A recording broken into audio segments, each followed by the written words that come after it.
Listen to the vibes. Welcome, everyone, to another episode of Listen to the Vibes. I'm very excited because I got a returning guest, Mr. Bob LeMent from Static Radio. I believe before we got started, we decided we're going to talk about Star Wars. But Bob, Star Wars. Yeah. well, Bob, catch us up real quick before we get into the conversation. Oh, well, we just had, I live in St. Louis area, and we just had ice yesterday, and everybody's just slid around, and probably the insurance will all go up for everybody this year because of that. So, it'll be, we'll all feel it here in about 3 or 4 months, I think. And we had a nice little freeze for about a week or so. And it was dipping down to the teens, feeling like it was 0 or below. And I just finally said, the hell with my plants. I'll start over in the spring. There you go. That's how they get you every year. They're like, yeah, they'll just die and you'll have to buy them again. Yeah. Well, we're moving anyway. So. Oh, well, there. You don't have to worry about them anyway. Might as well start chuck them. That's right. Chuck them. So, Star Wars. Yes, sir. Is disappointing you is what you're telling me here before we got started. Yeah. I feel like it's finally put the last nail in the coffin. It's dead. It's gone. I'm done with it.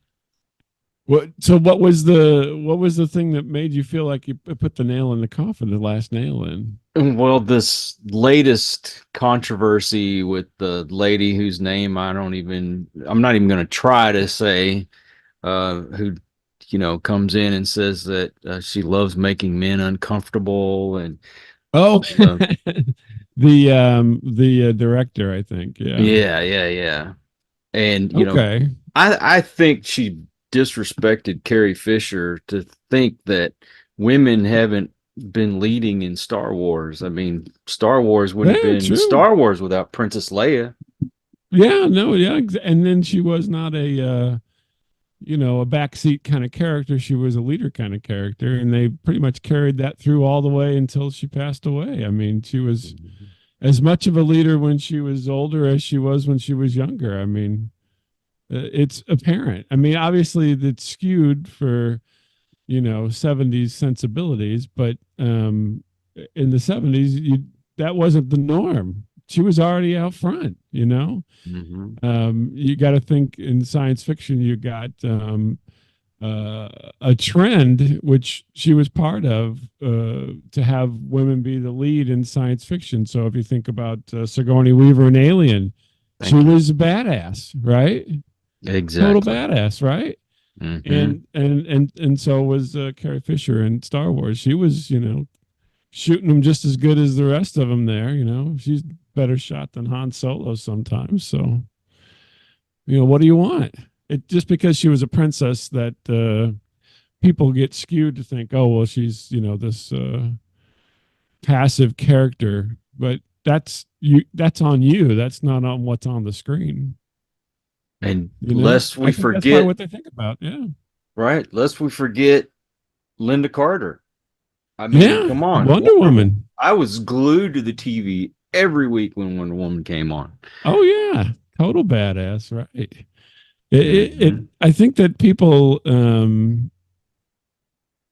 look at certain parts of the culture and then pull those out and say, oh, that's the way it was, when, that's never the case. And especially if you're talking about, focusing on Star Wars in and of itself, there was a lot of, other characters that were not necessarily fitting their gender roles for what, people thought. And I think that just carries over because, it's like you've placed a 50s mentality, which wasn't even that in the 50s on later times. So, yeah, I mean, there was, a lot of, we look back fondly on our, in the 70s and 80s, because a PG movie would have, more skin and language than it does today. PG rating was not what it, today, anything that you saw when you were, in the 70s and 80s that was PG is now R, because everybody's gotten all, I don't know what you call it, uptight or something. but but yeah, getting back to the Star Wars thing, I I would say I don't know that it's totally the nail in the coffin, but you certainly wonder what, are they looking at the same stuff that you're looking at, right? I still like the Mandalorian for what it brings to the table. And I did like Andor. If you watch Andor, I thought that was pretty good. And I actually didn't think Asuka was that bad of a show. And again, very strong female characters in a Star Wars environment, So I think that they're just trying to get, newspaper, just get press, get views online and social media and everything. I think that's what that's all about. Well, as far as Ahsoka goes, I have to disagree. I thought that show was crap. I mean, you didn't like it? I didn't think it was terrible. I thought it was. Oh, come on, man. You got somebody who isn't born with the Force, and just because they believe in it or whatever, all of a sudden they have the powers of Jedis. I mean, really? But it's all about change, and so But you even in can't the other thing, change. change the.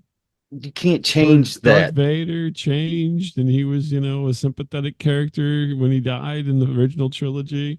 But yeah, but I don't know that the possibly they fell off on the canon for some of that, but a lot of the themes were still there. It wasn't, like I said, it wasn't the best one, I would say, but it certainly wasn't. Comparatively speaking, I'm trying to think of.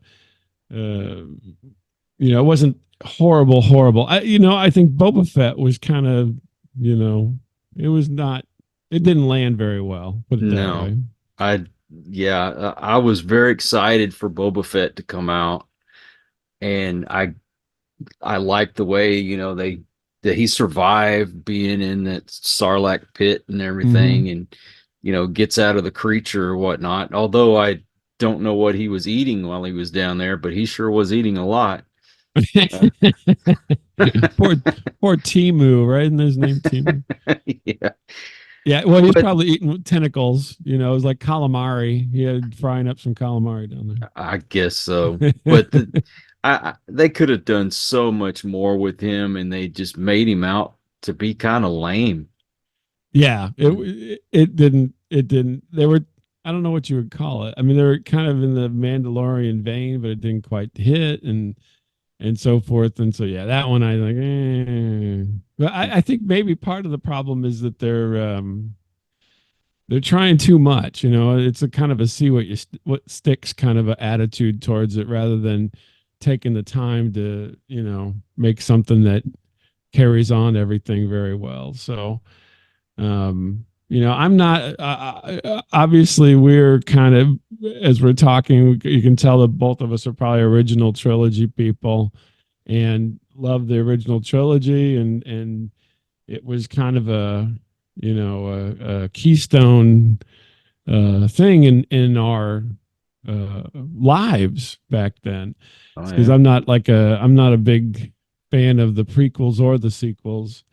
I'd say I don't know. I guess the sequels, I don't like them as much as even the prequels, a little bit more maybe. But yeah, I think it's just time goes on. I don't know. But as far as the director lady, I think she's just, talking shit to get people to try to pay attention. Well, they're paying attention, all right, and everybody's like, I'm pissing everybody off. I've checked out already. You hadn't even started filming, and I'm out. Yeah, I won't give it. I will not give them any more of my money. But I will say that the movies have all been going downhill since the prequels. So we had the three. Everybody loved them. Highly regarded. Even if the Return of the Jedi was kind of kiddie with the Ewoks and so forth. Yeah. The prequels were kind of cool because they brought stuff back, but it still was different, and Jar Jar's a pain in the ass. I And hated then Jar Jar. and then we got the sequels, and it's like, yeah, I went to see the first one with high hopes, and then everything was kind of down from there. They're fun, but they're not. It's not the same. It's not the same. Yeah, you know, I love George Lucas. And I love the fact that he brought this space opera, I guess you call it, to Mm-hmm. life. But when he went back and did the prequels, he even got off kilter with the lore. Things Mm-hmm. didn't match up so well. I mean, I didn't hate him, but I didn't enjoy him as much as New Hope. Yeah, And the magic wasn't there right, really. right, It was a good right. movie, but it wasn't. It wasn't, life changing or whatever. So But when the sequels came out, I appreciated the prequels a lot more. isn't that hilarious? That you go through that and you're like, oh yeah, these should be pretty good, and then like, those prequels don't look half as bad as I thought they did back then. It I changes the know mind there. I know times change, but when it comes to things like that, I mean it's already got a fan base, it's already got a lore. I think Hmm. you should stick to the lore and not, and quit making men look stupid. I think they could have done something really good with the sequels. Uh, what was the black guy was Finn, I think. Finn, yeah. Hmm. Okay, I actually thought maybe perhaps he would have became a Jedi or something. If they would have explored that, Oh yeah, do I thought something it would. different, right? Yeah, I thought it would have been a great story, man. You could have gone back and got some more of his background and Hmm. really focused in on him. Instead, you give me this strong, independent woman who, Hmm. uses the force without even knowing what the heck it is, and you know, it's all this, but bringing stuff back to life with their powers and healing stuff, whatever.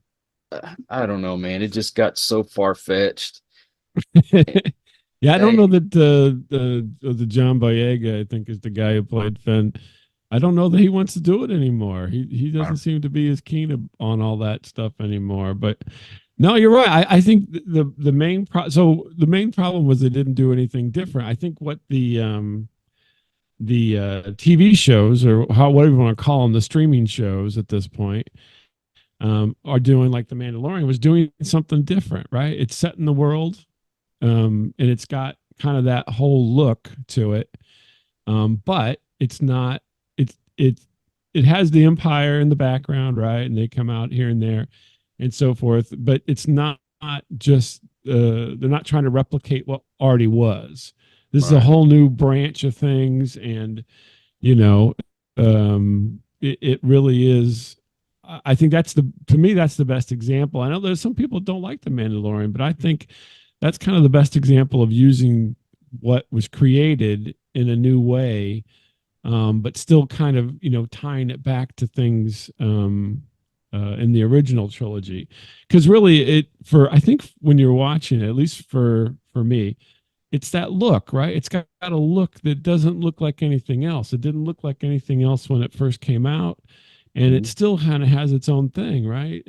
It's not super polished for the most part. It's very rugged and rough, and people are in the environment. They have some technology, but parts, which is cool, but parts of it they're kind of scrounging. It's Yeah. like the remnants of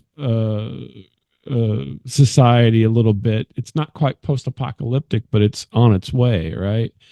And I think that is what, at least to me, it really appeals. And the Mandalorian kind of delivers on that appeal for the look of everything. And then he's, I mean, if we really boil it down, I mean, the Mandalorian's Clint Eastwood, right? Right? He's the man with no Yeah. name, and he doesn't talk much, and he just gets stuff done, and there you go, right? Yeah. And so, but even with that, um, it it works. You know what I mean? It works, and it's a satisfying story, and you like the characters, and you like to see where they're going, and they're going places that we've never been, right? So it's not all, Death Stars and TIE fighters and everything. This is they bring elements of that in, but they go someplace else and do other things. I think that's where they're falling down with the movies is they really need to, like you said, they need to take, one of these kind of maybe not so significant characters in things and run down that path for a while. It would be interesting. It's interesting because they kept fiddling with things because, when we first saw Star Wars, all of the stormtroopers were different people, obviously, and then they became the clones, right? And then they became the robots in the prequels, and so forth. I don't know how we got to, robots. I was always confused by that. I'm like, well, we had all these guys in the white suits, and now all of a sudden we got robots everywhere. I mean, anyway. And the robots were crappy. Yeah, they were terrible. They're bad robots. Maybe that's why they went to the clones, I guess. Well, They're okay, pew. when you take a character who was a stormtrooper and he defects, I thought that was a perfect opportunity to create a new hero. You've got somebody who saw what was going on the inside, said, I don't like this. I want things to change. And then discovers that, he's got Jedi abilities and becomes a Jedi and goes back and fights the people that he used to work for. Right. Yeah, exactly. Yeah. The turnover there. So he just like, we had Luke going to the dark side a little bit and then pulling back, and you have from the dark side to go to the good side. That'd be great. And that happened in the books. Mm-hmm. They could have really just done a Luke Skywalker movie and had him with that conflict of, he goes to the dark side for a while, realizes that what he's done, and then comes back. Why didn't they do something like that? Instead, they try to jam too much into one series, and none of the stories really went anywhere. Right. Yeah. And they recycled too much, I think. Yeah. I mean, it's another Death Star. Right. Exactly. Star Killer Base. Yeah. Exactly. I was like, come on, let's do. I'm sure because a lot of this draws from World War II and the Nazis and so forth. The Nazis had a lot of other weapons. You could come up with something else. They had a lot of other. They had a gun, this huge gun that could shoot a projectile for, hundreds of miles. You'd come up with some big gun on a planet somewhere.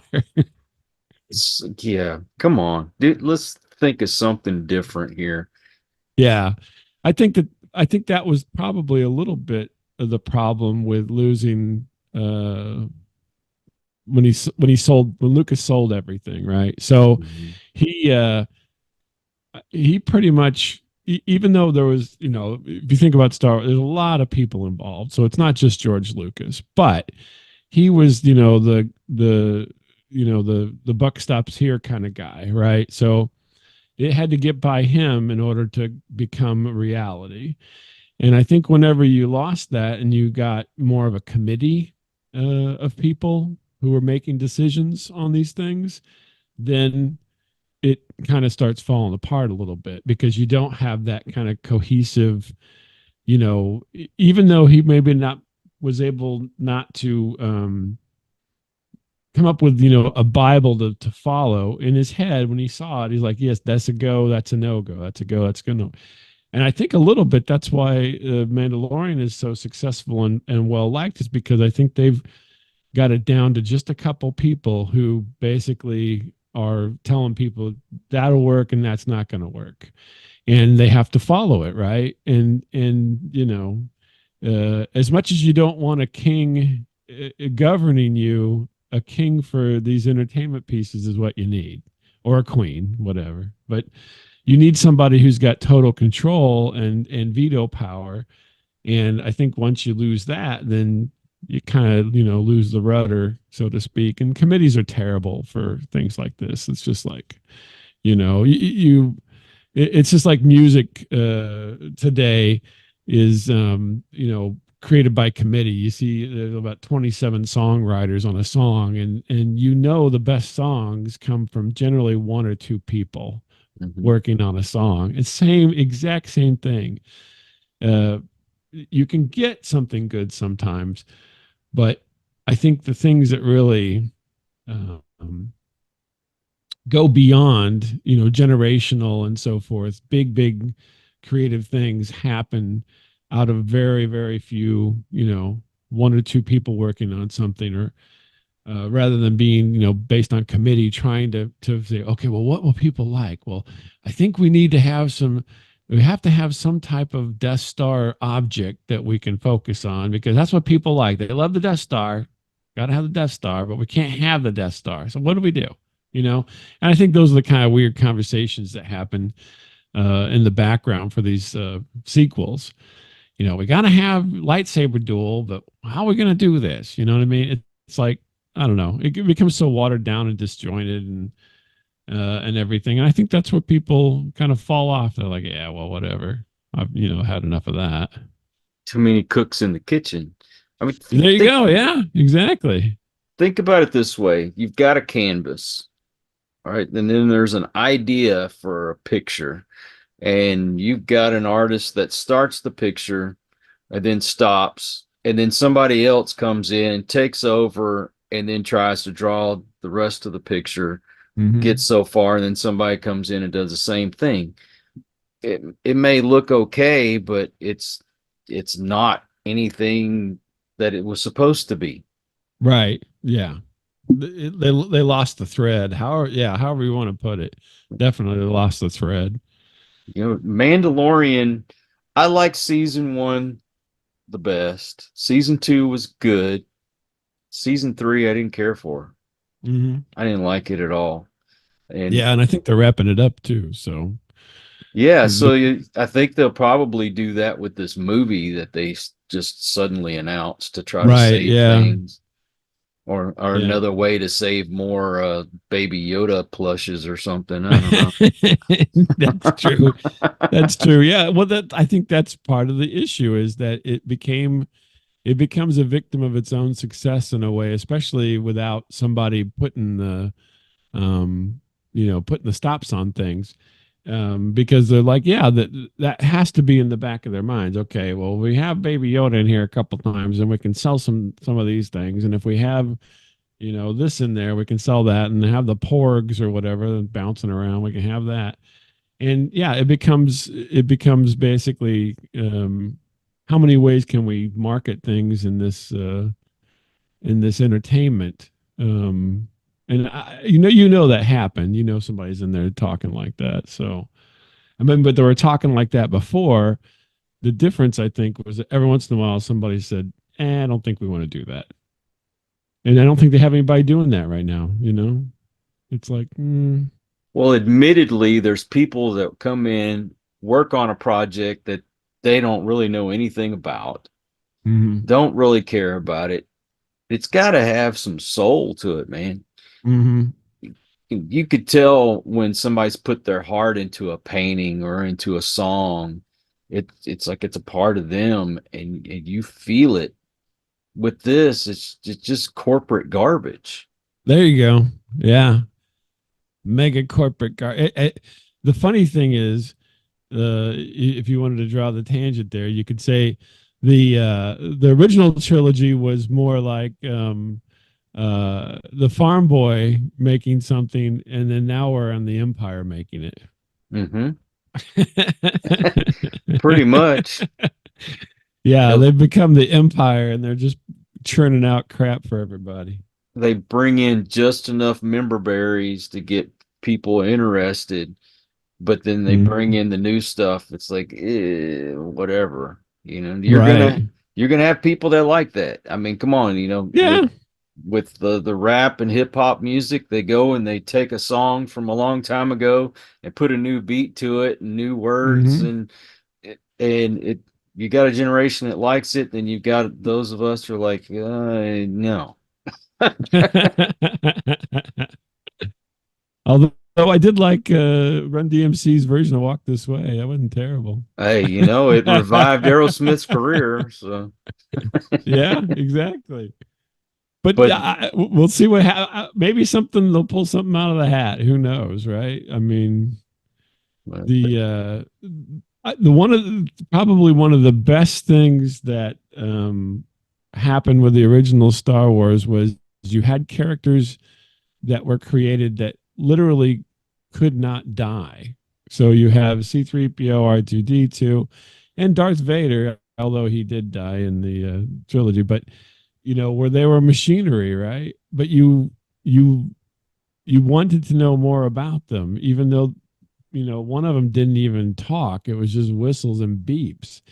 And I know they've done droids cartoons and things like that, but I mean, maybe there's something in there, there, what happens to these bits of machinery that you become emotionally attached to, and their story, that's something that could be explored. And they kind of have done a little bit, I guess. Maybe the IG-88 thing was a little interesting, but they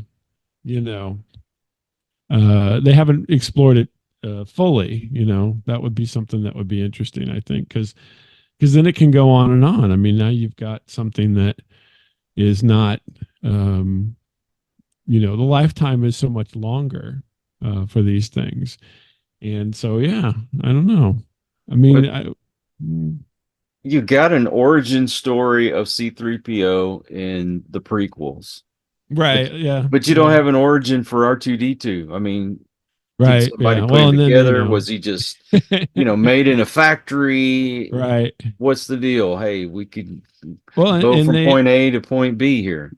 and obviously they showed that he was different than the other R2s in the original movie, because the other one, this R2's got a bad motivator.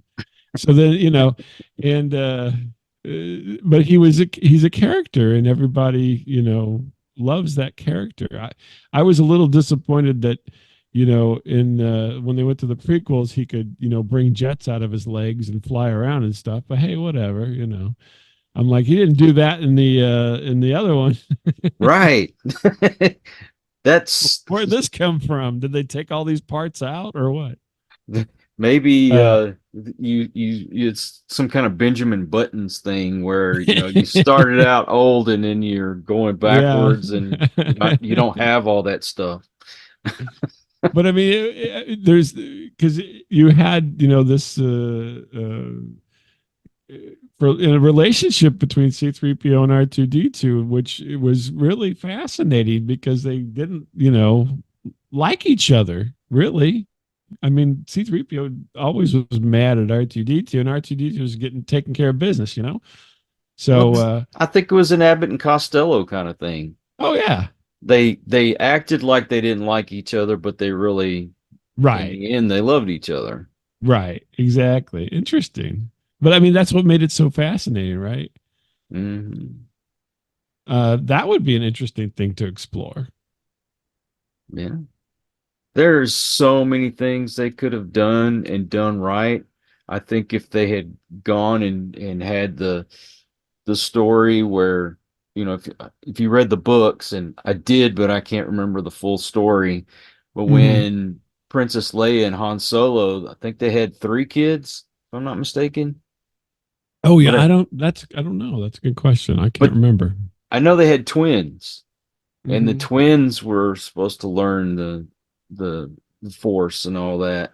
Right. It's been so long, man. I wished I could remember it. But they got, what you're saying is they got such a a plethora of other ways to go. It's already there. They just need to, adapt it for the screen. I mean, all these books have been going on forever. So yeah, I mean, it's interesting. Yeah. So hopefully hopefully it'll be, things will, it'll right itself, I suppose. But yeah, I see where you're at. I can see your point of view. I'm still holding on. But I can certainly see your point of view with the, things are like, do I want to? Now, I will tell you, I didn't go see the last movie at the theater. I think I eventually watched it at some point, but I did not go out and see it at the theater. Whereas all the ones prior, I think I did. And I mean, that's a big difference. So, I want to say the first one I did go to the theater for, but the last two I ended up watching them on DVD mhm. and was very, very disappointed. Yeah. There was a book that I read as a kid called Tales of the Bounty Hunter, Mhm. and it was the perspective of all the different bounty hunters. They could have made a series out of that. Can you Yeah. imagine Dengar and Bosk Mhm. and IG-88 and having their own little stories and go as close to the book as you can. I hate it when they totally change things and put it in a different timeline or they Right. skip things. And go as close to the books as you can because I think people would love to see that visually instead of this garbage new stuff. I mean, they like Ahsoka, they bring in Thrawn. I think it Mhm. was all thrown off too. And you're talking about a Right. guy who was supposed to be like the badass of Mhm. badasses and kind of made him incompetent in this series. Yeah, that's true. So quit screwing things up. Well, what one last thing that makes me so aggravated, and I don't know if everybody's noticed this, but I don't. If you have, do you have Disney Plus at all? Do you have the Disney Plus service? The only reason we have Disney Plus is because it came free with something that we had gotten, and I think we ended up getting Hulu and something else with it. Right, all packaged, right? Yeah. Well, on there, you know, this was always makes me so they don't call it Star Wars. The first one is not Star Wars; it's A New Hope on there. They don't even put Star Wars in front of A New Hope at this point. They just call it A New Hope. Hmm. And I'm like, that's not what the name of this thing was when it came out. There, A New Hope was nowhere, anywhere. It was just called Star Wars,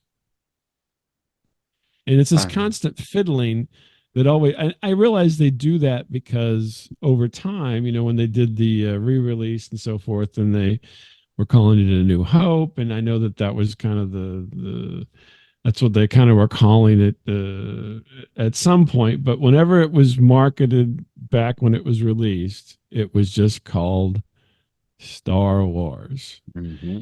and that was it. And jokingly, but I'm like, they're manipulating everyone's memories by changing these titles when the reality is that wasn't the title when it came out. And you only reason you can do that now is because of the fact that they control the system, right? So like you said, a DVD, you can't change the title on the DVD. Well, on a streaming service, you can change the title whatever you want. Today it's this, tomorrow it's that.